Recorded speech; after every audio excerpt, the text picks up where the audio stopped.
Hello and welcome to today's flight. Today's August 2nd, 2021, exactly 78 years to the day that a B-17 bomber crashed into Cape Lookout just off the coast of Tillamook, Oregon.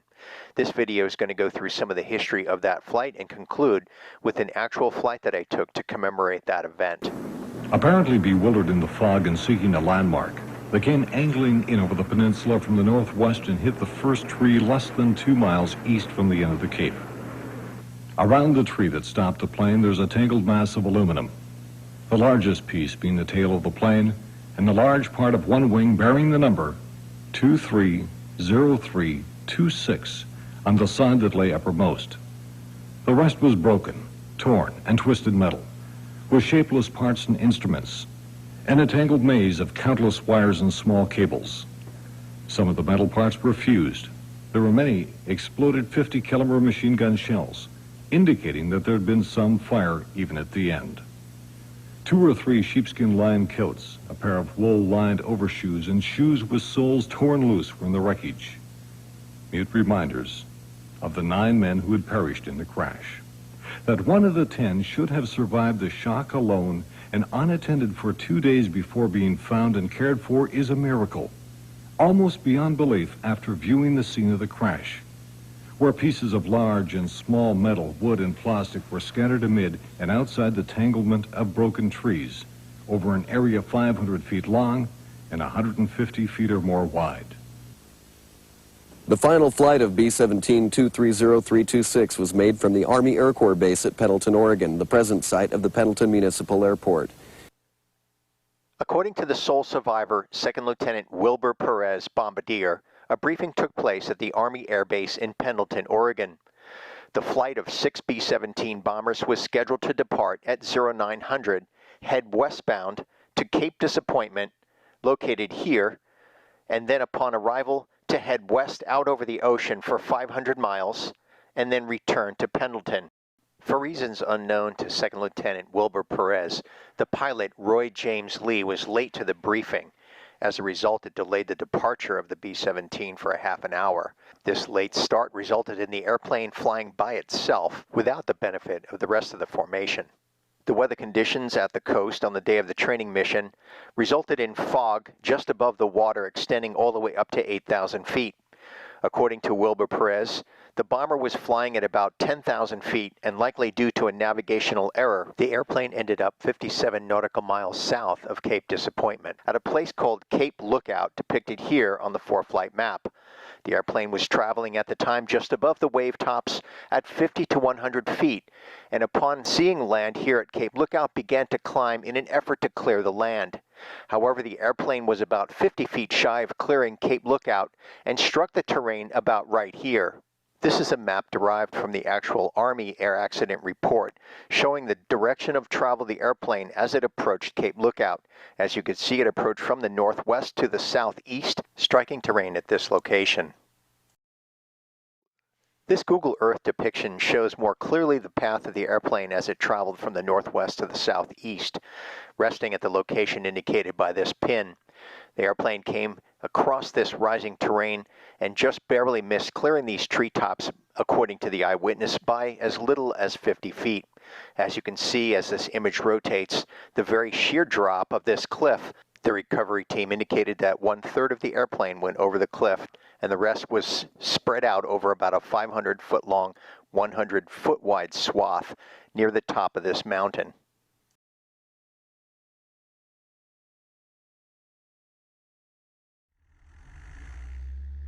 And here we are departing Tillamook Airport, which is about 122 miles southwest of my departure airport at Gig Harbor, Washington. I landed here, set up the cameras, and just west of us here, a few miles, is Cape Lookout. Once we get off the ground here, we're going to begin our turn to the left.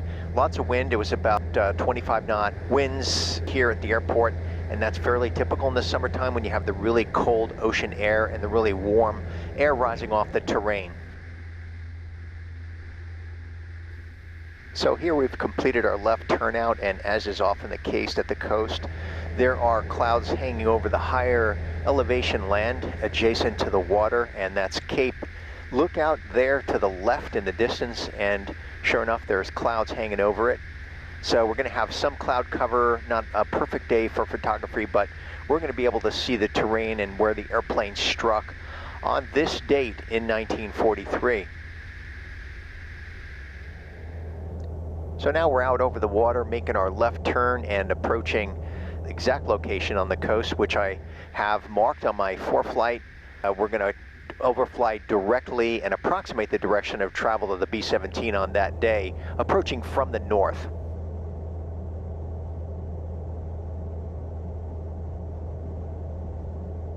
So here we're going to switch over to the wing view and continue our overflight. There are some clouds that are going to obscure the exact location of the crash. We will plan on taking the airplane past that, turn it around, and then approach it from the south.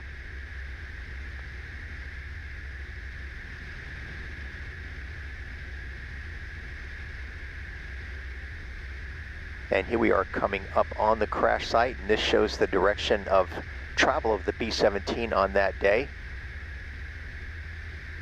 And of course they were in complete cloud cover. There was zero visibility at the time that the airplane struck the terrain. And there, exactly just below us, is where the airplane struck. Now we're getting the airplane turned around and we're getting bounced around quite a bit. The winds up here are probably in excess of 30 knots gusting. And that's as the wind comes swirling off the top of that cape.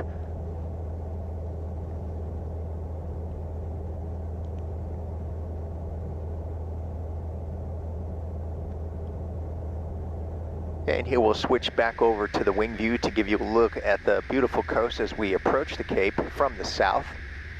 And this will give you an appreciation for the steepness of the cliffs. And as I said earlier, about 1/3 of the airplane, after striking the trees, actually fell into the water off the steep cliff. The survivor, Wilbur Perez, was hanging on just above the precipice before he was rescued 36 hours after the air accident.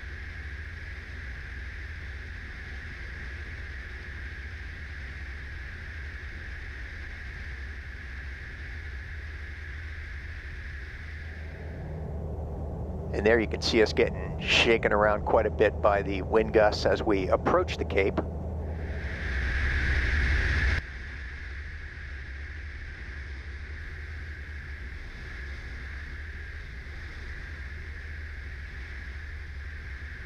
And right here is the exact location where the airplane came to rest. And as I said earlier, Wilbur Perez actually strapped himself to one of the propellers just at the edge of the cliff, and that's where he was found when rescuers finally made their way up to the crash site.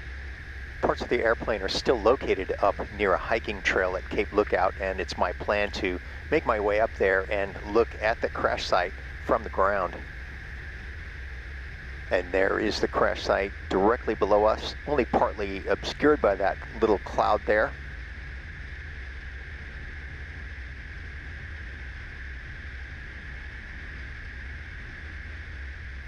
And this concludes our flight as we remember the 9 airmen who lost their lives 78 years ago today in this fateful Flying Fortress accident at Cape Lookout. Thanks for joining me, and I hope to see you again on next flight.